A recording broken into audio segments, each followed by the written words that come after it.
नमस्कार, मी ऋषाली यादव सारंग। आता पाहूयात बातम्या विस्तारानं। वाईमधल्या बावधनच्या प्रसिद्ध बगाड यात्रेला आता सुरुवात झालेली आहे। बगाड्या होण्याचा मान शेलारवाडीमधल्या विकास नौसेना मिळालेला आहे। सोनेश्वर मंदिराजवळ बगाड यात्रा पाहण्यासाठी भाविकांची मोठी गर्दी झालेली आहे।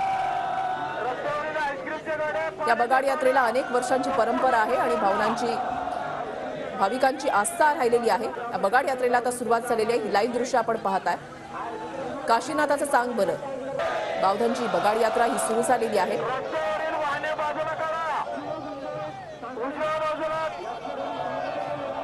बगाड्या होण्याचा मान शेलारवाडीमधल्या विकास नौसेना मिळालेला आहे। साताऱ्याच्या वाईमधली बावधनची ही प्रसिद्ध अशी बगाड यात्रा आपण पाहताय।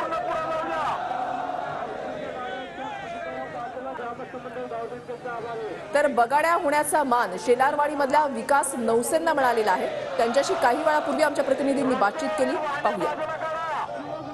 महाराष्ट्रातील प्रसिद्ध अशा बावधनच्या बगाड यात्रेतील बगाडाचा मान यावर्षी शेलारवाडीचे विकास नवले यांना मिळाला आहे। नेमकी काय त्यांनी नवस बोलला होता याविषयी आज आपण त्यांच्याकडून जाणून घेणार आहोत। आज मानकरी आणि नवस काय होता याविषयी? माझे नाव विकास नवले। आम्ही मोठ्या बहिणीला मुलगा व्हावा यासाठी भैरवनाथांना आम्ही नवस केला होता 2010 साली।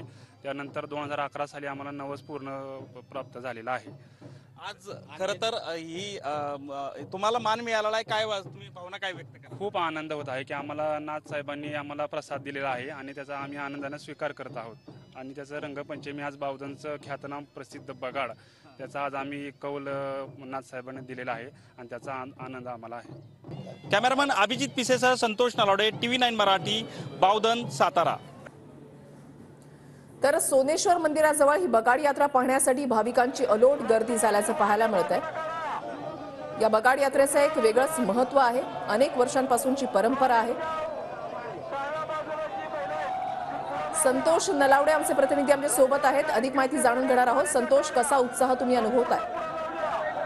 नक्कीच वृषाली, खरं तर बगाड यात्रेला आता सुरुवात झालेली आहे।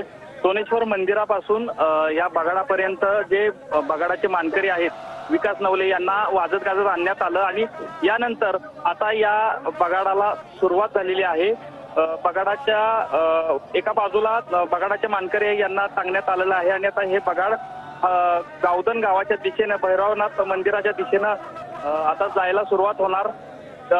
ठिकठिकाणी ह्या बगाड गोल गोल फिरवलं जातं आणि शेतातून हे बगाड बावधन गावाच्या दिशेनं घेऊन जातात। मोठ्या संख्येनं भाविक जे आहेत ते आता सध्या या गावात बगाड यात्रेसाठी दाखल झालेले आपल्याला एकूणच पाहायला मिळत आहेत। धन्यवाद संतोष दिलेल्या सविस्तर माहितीसाठी।